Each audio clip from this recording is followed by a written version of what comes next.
मित्रों नमस्कार। मित्रों नमस्कार, मैं हूं राकेश कुमार। आप देख रहे हैं मत अभिमत। मित्रों, आज 14 अप्रैल और 14 अप्रैल को डॉक्टर अंबेडकर, डॉक्टर भीमराव अंबेडकर बाबा साहब का जन्म दिवस। इस जन्म दिवस पर बिहार सरकार ने एक योजना शुरू की, डॉक्टर अंबेडकर समग्र योजना। बड़ी अच्छी योजना है। इसके तहत अनुसूचित जाति जनजाति के जो भी परिवार हैं उनका समग्र रूप से कैसे विकास होगा, इसको लेकर ये योजना आई है।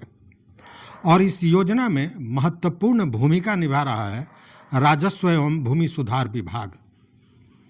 लेकिन मैं जो सवाल उठाने जा रहा हूँ उस पर ज़रा ध्यान दीजिएगा। मैं बार बार कह रहा हूँ, योजना बहुत अच्छी है और अनुसूचित जाति जनजाति के उन परिवारों को जिनके पास बास्कित की ज़मीन नहीं है, घर बसाने के लिए, घर बनाने के लिए ज़मीन नहीं है, भूमिहीन है, उनको सरकार ज़मीन उपलब्ध कराएगी। और दूसरे, किसी भी पूर्व के योजना में जिन लोगों को घर बनाने के लिए ज़मीन मिल चुका है लेकिन जो पर्चाधारी थे वो अब नहीं रहे इस दुनिया में, उस स्थिति में उनके वंशजों के नाम से उस पर्चे की ज़मीन का दाखिल खारिज कराया जाएगा।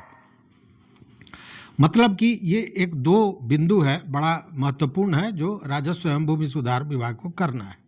इसके लिए निश्चित रूप से सरकार बधाई की पात्र है। लेकिन सरकार को ये अनुसूचित जाति जनजाति के लिए जो प्रेम ये उमड़ कर सामने आया है, वो अभी क्यों आया है?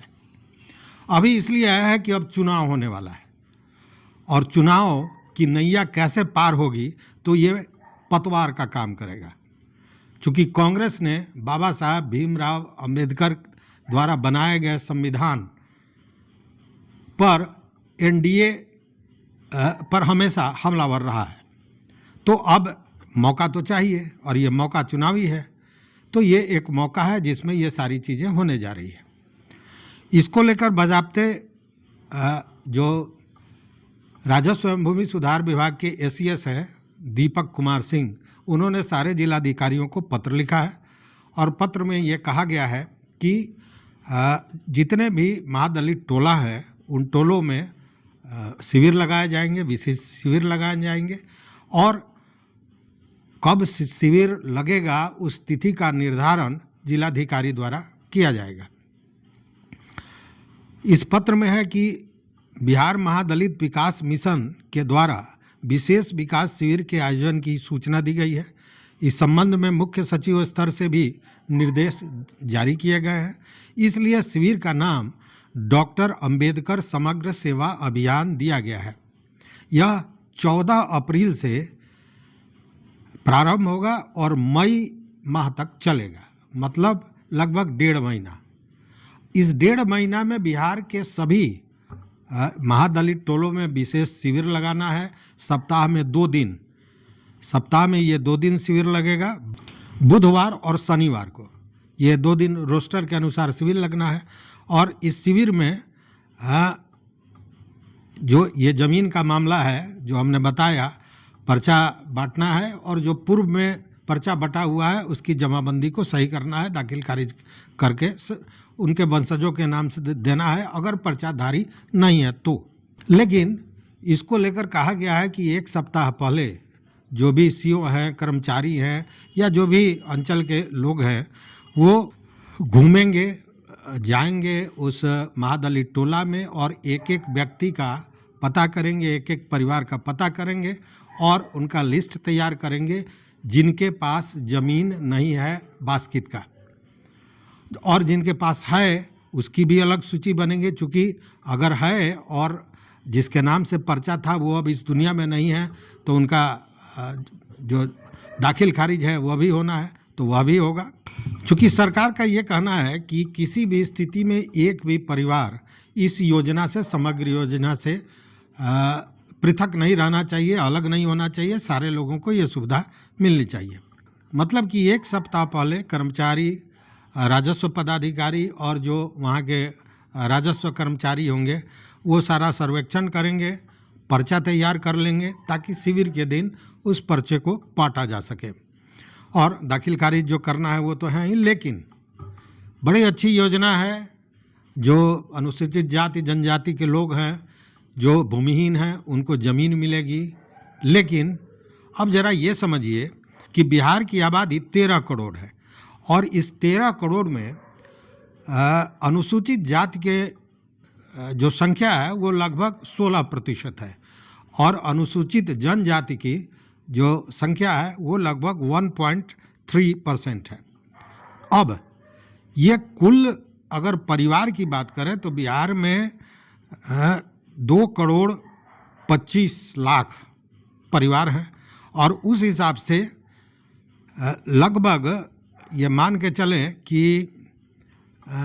8 से 10 लाख परिवार ऐसे होंगे अनुसूचित जाति या जनजाति के जिनके पास ये ज़मीन नहीं है, मतलब ये भूमिहीन हैं, जो संख्या उनकी होती है। अब जरा एक अंदाज कीजिए, 8 से 10 मतलब 9 की बात करें, 9 लाख परिवार की, तो जो नियम है उसके अनुसार 3 डिसमिल ज़मीन एक व्यक्ति को बास्केट के लिए देना है। 3 डिसमिल ज़मीन का मतलब होता है लगभग 1300 वर्ग फीट और 9 लाख परिवार को देने के लिए लगभग 27,000 एकड़ ज़मीन की ज़रूरत पड़ेगी। यह ज़मीन आएगा कहाँ से? सरकार के पास क्या सारा ज़मीन ये उपलब्ध है? अब जरा चुनावी माहौल पे आते हैं। जब ये सर्वे शुरू हुआ तो आपने देखा होगा कि हर समाचार पत्र, हर जगह लोग यही कह रहे थे कि ये चुनावी नैया पार करने के लिए ये सब किया जा रहा है। सरकार अपना सरकारी ज़मीन निकालना चाहती है और यह बांटेगी। तो उस समय सारे भूमिहीनों को बांटने की चर्चा चल रही थी, लेकिन चूंकि सर्वे में कुछ इस तरह का बवेला हुआ, या यूं कहे कि सरकार बिना तैयारी के जो सर्वे कराने चली, सरकार के पास कोई दस्तावेज नहीं, जबकि सारे दस्तावेजों को संग्रहित सुरक्षित रखने का काम सरकार का है और राजस्व विभाग हाथ उठा दिया था, उसके पास तो कुछ था नहीं। अगर विभागीय काम सही होता तो विभाग को तो किसी से कागज़ की ज़रूरत ही नहीं थी, विभाग के पास ऑलरेडी सारे दस्तावेज थे, उस अनुसार सर्वे किया जा सकता था और अगर किसी की ज़मीन का हेरफेर हो रहा है तो वह उस पर जाके अपनी आपत्ति जताता। लेकिन यहाँ तो सरकार की हाथ खाली थी, तो सारे लोगों से दस्तावेज मांगा जाने लगा। बवेला हुआ, फिर सरकार को समय आगे बढ़ाना पड़ा। नहीं तो जब शुरू हुआ था, आप याद कीजिए, अगस्त में, तो लग रहा था कि दिसंबर होते होते सर्वे का काम समाप्त हो जाएगा। इस तेज़ी से काम हो रहा था, लेकिन हुआ नहीं और उसका सबसे बड़ा कारण यही था। अब बिना सर्वे के अगर ज़मीन बास्केट का पर्चा में दिया जाता है तो बास्केट का पर्चा सरकार सरकारी ज़मीन से देती है।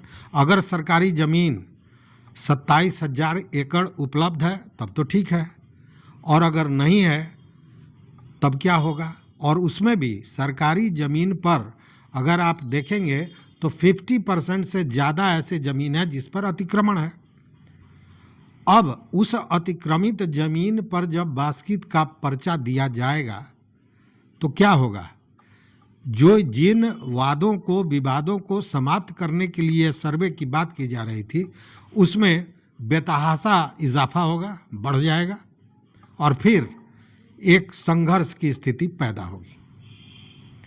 लेकिन इतना तो तय है कि यह जो प्रेम है, इस प्रेम में जो उबाल आया है, उसके पीछे अनुसूचित जाति जनजाति के लोगों के विकास का उद्देश्य हो सकता है, लेकिन उससे बड़ा उद्देश्य कहीं ना कहीं चुनाव और चुनावी नैया को पार करना है। और तब जो सर्वे को लेकर कहा जा रहा था, आज वो लगता है कि कहीं ना कहीं उस बात में सच्चाई थी। हालांकि अंतिम बात ये करें कि इसमें काश्तकारों का, रैयतों का, हमारा, आपका बहुत बड़ा लाभ है। इसलिए इन सारे चीज़ों को दरकिनार करते हुए अगर अब तक आपने अपना काम सर्वे को लेकर नहीं किया है, मतलब स्वघोषणा पत्र नहीं जमा किया, वंशावली नहीं जमा किया, तो इसको कर दीजिए। चूँकि बाकी जो लेकिन लाभ आम आदमी को, आम रैयत को भी है, उसकी मलकियत एकदम स्पष्ट हो जाएगी। और ये जो भू माफियाओं का के मकड़जाल में ये फंसे रहते थे, उनसे भी जान बचेगी और कोर्ट, न्यायालय, थाना, पुलिस जाने की नौबत नहीं आएगी। तो देखते रहिए मत अभिमत। मित्रों, चैनल पर नए हो सब्सक्राइब कीजिए, लाइक कीजिए, दोस्तों के साथ शेयर कीजिए और अपना विचार जरूर दीजिए। बहुत बहुत धन्यवाद। कोटिशः आभार।